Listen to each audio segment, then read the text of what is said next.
അസ്സലാമു അലൈക്കും വറഹ്മത്തുള്ളാഹി തആല വബറകാതുഹു. ഹജ്ജ് കഴിഞ്ഞ് തൻ്റെ പ്രിയപ്പെട്ട നാഫിക്ക വരുന്ന ദിവസമാണ് ഇന്ന്. നൂർ ഫാത്തിമ വളരെയധികം ആകാംക്ഷയോടെയും പ്രതീക്ഷയോടെയും കാത്തിരുന്ന ആ ദിനമാണിന്ന്.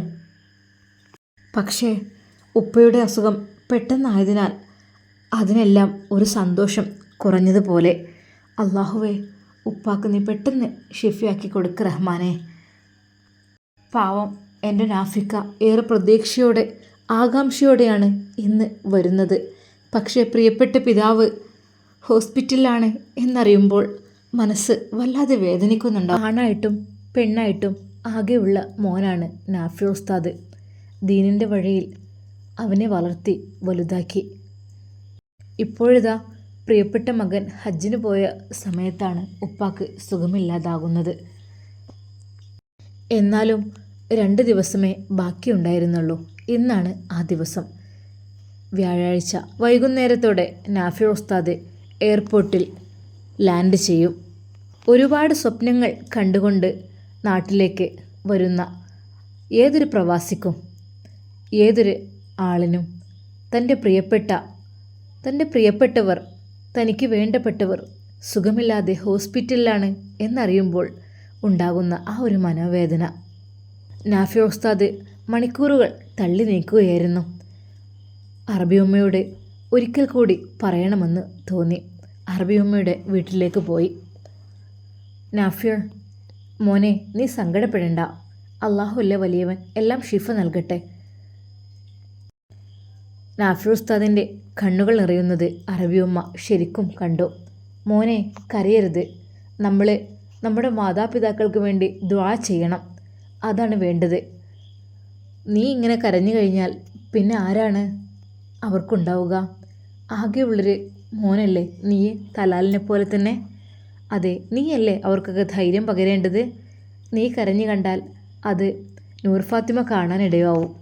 പിന്നെ അവൾക്കും സങ്കടാവും. അതിനുള്ള സാഹചര്യം മോൻ കൊടുക്കരുത്. എപ്പോഴും മനോധൈര്യത്തോടു കൂടി നിൽക്കണം.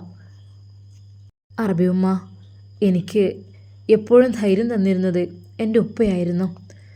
എൻ്റെ ഉപ്പയില്ലാത്ത ആ ഒരു വീട്ടിലേക്ക് ഞാൻ പോവുകയെന്ന് പറയുമ്പോൾ അതാണ് എനിക്ക് വലിയ സങ്കടം. ഉപ്പാക്കൊന്നും പറ്റിയിട്ടില്ലല്ലോ, ഹോസ്പിറ്റലിലുണ്ടല്ലോ. എന്നാലും എന്നെ എയർപോർട്ടിലേക്ക് പിക്ക് ചെയ്യാൻ വരുന്നതൊക്കെ എൻ്റെ ഉപ്പയായിരുന്നു. അതെ, നൂർ ഫാത്തിമയെ അവളെ വീട്ടിൽ പോയപ്പോൾ തിരിച്ചു കൊണ്ടുവന്നതും എൻ്റെ കൂടെ വന്നതും എനിക്ക് എല്ലാ കാര്യത്തിനും സപ്പോർട്ടായി നിന്നത് എൻ്റെ ഉപ്പയായിരുന്നു. എൻ്റെ ഉപ്പയില്ലാത്ത ആ ഒരു അവസ്ഥയിൽ ആ വീട്ടിലേക്ക് പോകുമ്പോൾ സത്യം പറഞ്ഞാൽ എനിക്ക് ആലോചിക്കാൻ കൂടി കഴിയുന്നില്ല. മോനെ നാഫിയ, ഉപ്പ ഹോസ്പിറ്റലിലാണ്, ശരിയൊക്കെ തന്നെ. പക്ഷേ നിന്നെ ആകാംക്ഷയോടെ പ്രതീക്ഷയോടെ കാത്തിരിക്കുന്ന ഒരു പെണ്ണുണ്ടവിടെ, നിൻ്റെ നൂർ ഫാത്തിമ. അവളെ ഓർത്തിട്ടെങ്കിലും സന്തോഷത്തോടെ നീ നാട്ടിലേക്ക് പോവുക. അവളെ അവിടെ എത്തിയതിന് ശേഷം കരഞ്ഞ് ഒന്നും വിഷമിപ്പിക്കരുത്. നല്ല ധൈര്യം കൊടുക്കണം എല്ലാത്തിനും. നീയാണ് എല്ലാവർക്കുമുള്ള തണി. മദീനയിൽ നിന്ന് തിരിച്ചു പോരുമ്പോൾ കുറേ സാധനങ്ങളൊക്കെ നാട്ടിലേക്ക് വാങ്ങിക്കൊണ്ടുപോകണം. നൂർ ഫാത്തിമക്ക്, ഉമ്മാക്ക്, ഉപ്പാക്ക്, അങ്ങനെയെല്ലാം കരുതിയതാണ് തലേ ദിവസമെങ്കിലും. പക്ഷേ ഒന്നിനും കഴിഞ്ഞില്ല. അപ്പോഴേക്കും ഉപ്പാൻ്റെ അസുഖവിവരം അറിഞ്ഞ ഉസ്താദിന് പിന്നെ ഒന്നിനും തോന്നിയില്ല. അള്ളാഹുവേ, എൻ്റെ ഉപ്പയുടെ അടുക്കൽ എനിക്കൊന്ന് എത്തിക്കിട്ടിയാൽ മതി എന്ന് മാത്രമായിരുന്നു ചിന്ത. ഒരിക്കൽ കൂടി അറബിയുമ്മയുടെ അടുക്കൽ പോയി യാത്ര പറയുമ്പോൾ അറബിയുമ്മ ആ ഒരു പെട്ടിയെടുത്ത് അതാ ഉസ്താദിനെ ഏൽപ്പിക്കുന്നു. അറബിയുമ്മ, എന്താണിത്? മോനെ, ദാ നാട്ടിലേക്ക് കൊണ്ടുപോകാനുള്ള സാധനങ്ങൾ ഞാനും തലാലും കുറച്ച് ദിവസം മുമ്പേ പർച്ചേസ് ചെയ്തതാണ്. ഇതാ മോനിത് കൊണ്ടുപോകണം. മോന് ലഗേജ് വാങ്ങിയിട്ടുണ്ടോ? വെയിറ്റ് കയറുമോ? ഉമ്മ, ഒന്നും വാങ്ങിയിട്ടില്ല. വാങ്ങാൻ വേണ്ടി നിന്നതാണ്. പക്ഷേ ഉപ്പയുടെ ഈ അസുഖ വിവരം അറിഞ്ഞപ്പോൾ എനിക്കൊന്നിനും തോന്നിയില്ല. മോനെ, വിഷമിക്കണ്ട. ദാ നിൻ്റെ വീട്ടിലേക്കുള്ളത് ഇതിലുണ്ടാകും. ഉസ്താദിന് എന്ത് ചെയ്യണം എന്ത് പറയണമെന്നറിയുന്നില്ല. പഠിച്ച റബ്ബേ, വെറും കൈയോടെ വീട്ടിലേക്ക് പോകുമ്പോൾ ഒന്നുമില്ലെങ്കിൽ ഹജ്ജ് കഴിഞ്ഞ് വരികയല്ലേ, എന്തായാലും കുറച്ച് മിഠായികളും ഈത്തപ്പഴവും ഒക്കെ വാങ്ങേണ്ടതല്ലേ. എന്നൊക്കെ വിചാരിച്ചതായിരുന്നു. പക്ഷെ ഒന്നിനും നടന്നില്ല. ഇനിയിപ്പോൾ അങ്ങനെ ചിന്തിച്ചിരിക്കുന്ന ഒരു സമയത്താണ് അറബിയമ്മയുടെ ഈ ഒരു പെട്ടി അറബിയമ്മ അതാ നാഫി ഉസ്താദിന് നേരെ നീട്ടിയത്. പിന്നീടതാ വേറൊരു ബോക്സുമുണ്ട്. അത് തലാലാണ് കൊണ്ടുവന്നത്. ഇത് ഈത്തപ്പഴമോ? അതേ മോനെ, ഇത് അജ്വ ഈത്തപ്പഴമാണ്. ഇത് എൻ്റെ മോൻ നൂർ ഫാത്തിമക്ക് 7 വീതം കൊടുക്കണം. രാവിലെ വെറും വയറ്റിലാകുന്നതാണ് ഏറ്റവും നല്ലത്. അത് കൊടുത്തു കഴിഞ്ഞാലേ പൊന്നു മോനെ നാഫിയെ ഒരുപാട് ഗുണങ്ങൾ ഉള്ള കാര്യം നിങ്ങൾക്കൊക്കെ അറിവുള്ളവരല്ലേ, നിങ്ങൾക്ക് അറിയാലോ. നാഫി ഉസ്താദ് പറഞ്ഞു. അതെ, ഒരുപാട് ഗുണങ്ങളുണ്ട്. മദീനയുടെ സമ്മാനമാണ് അജ്വ. അതുകൊണ്ട് എൻ്റെ നാഫി മോനെ എന്തായാലും 7 വീതം രാവിലെ നൂർ ഫാത്തിമയ്ക്ക് വെറും വയറ്റിൽ കൊടുക്കണം കേട്ടോ.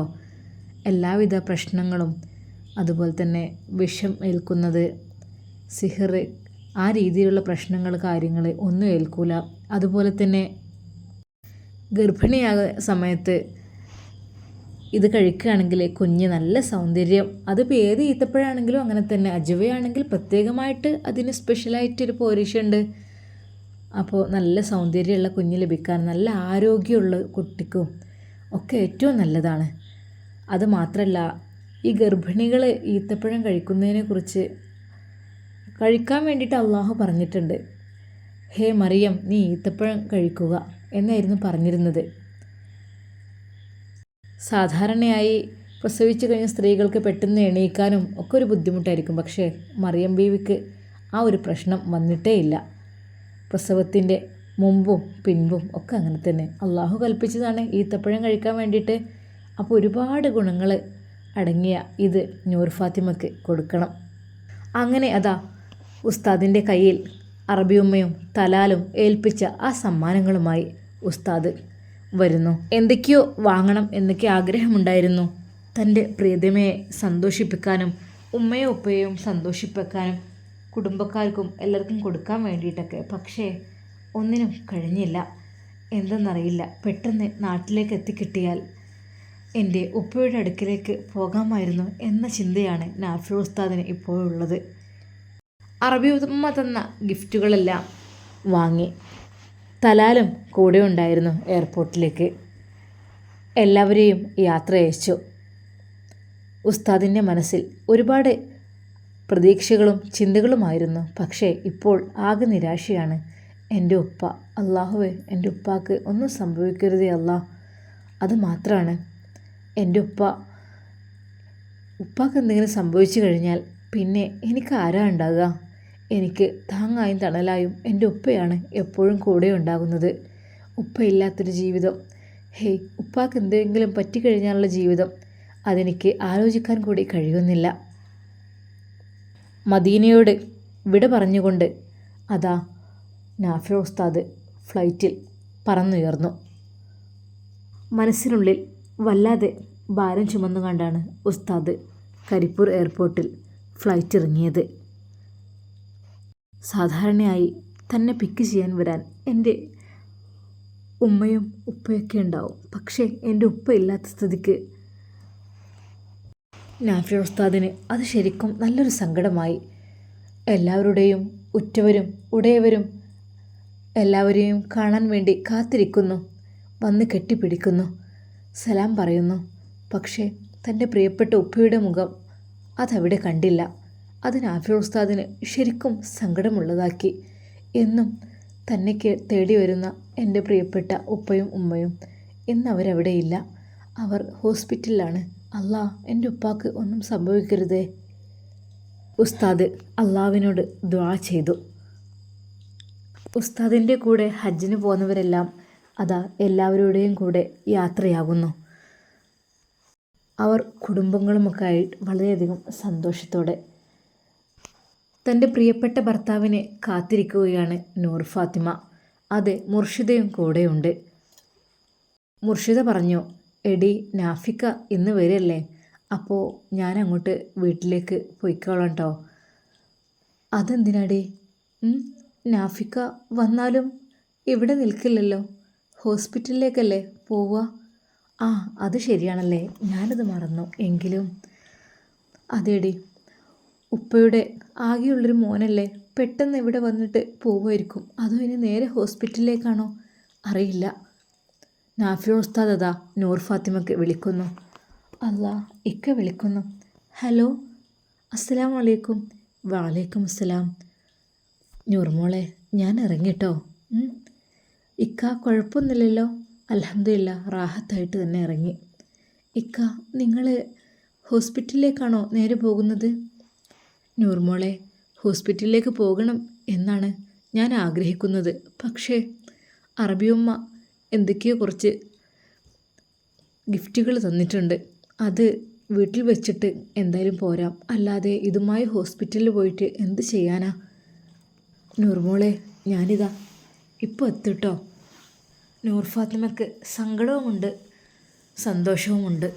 സന്തോഷം തൻ്റെ പ്രിയപ്പെട്ട ഭർത്താവ് ഹജ്ജ് കഴിഞ്ഞ് വരികയാണല്ലോ എന്നോർത്ത്. പക്ഷേ സങ്കടം, തൻ്റെ പ്രിയപ്പെട്ട ഭർത്താവിൻ്റെ ഉപ്പ എത്രയോ ആകാംക്ഷയോടെയാണ് മോൻക്ക് വേണ്ടി കാത്തിരുന്നത്. പക്ഷേ ആ ഒരു വരവ് കാണാൻ അദ്ദേഹം വീട്ടിലില്ലല്ലോ എന്നാലോചിച്ചപ്പോൾ ഒരുപാട് സങ്കടം തോന്നി നൂർ ഫാത്തിമക്ക്. നൂർ ഫാത്തിമ കാത്തിരിക്കുകയാണ് തൻ്റെ പ്രിയപ്പെട്ട ഉസ്താദ് വരുന്നതും കാത്ത്. പെട്ടെന്നതാ ഒരു വണ്ടി ഹോണടിക്കുന്നു.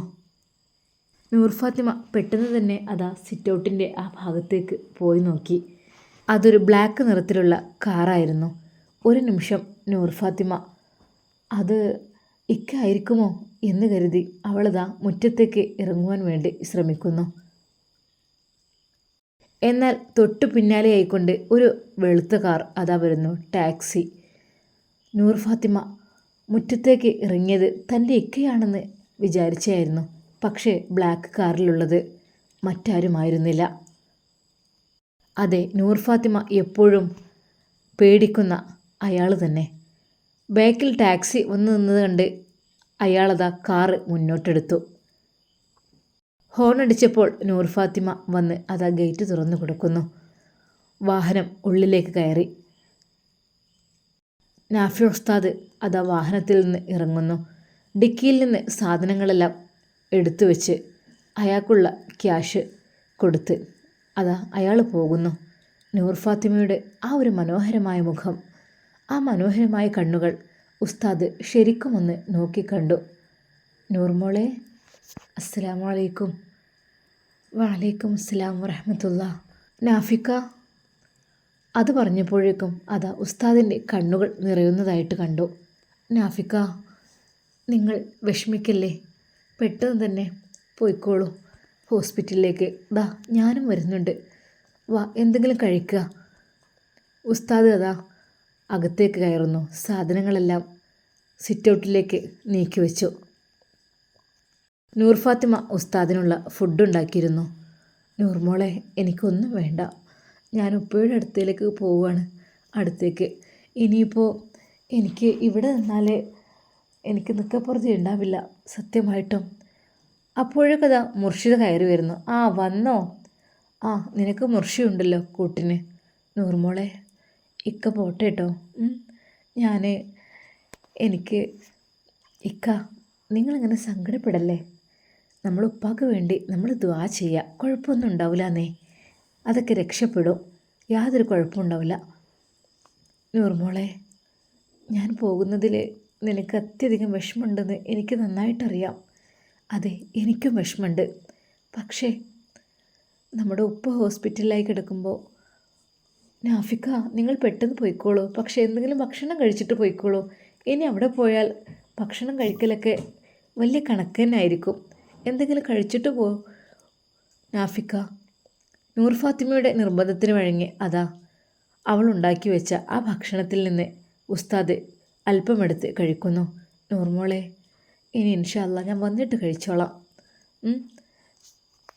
ഉസ്താദിൻ്റെ ആ കണ്ണുകളിൽ നിന്ന് നൂർ ഫാത്തിമക്ക് കണ്ണെടുക്കാനേ തോന്നുന്നില്ല. അതെ, തൻ്റെ പ്രിയപ്പെട്ട ഭർത്താവ് ഹജ്ജ് കഴിഞ്ഞ് വന്നിട്ടേ ഉള്ളൂ. അപ്പോഴേക്കും പാവം എന്ത് ചെയ്യുക. നൂർ ഫാത്തിമ ഉണ്ടാക്കിയ ഭക്ഷണം കുറച്ച് കഴിച്ച് ഉസ്താദ് ആ ഡ്രസ്സൊന്ന് ചേഞ്ച് ചെയ്യാൻ വേണ്ടി റൂമിലേക്ക് കയറി. ഒന്ന് ഫ്രഷായിട്ട് പോകാമെന്ന് വിചാരിച്ചു. ഉമ്മാക്ക് വിളിക്കുന്നു.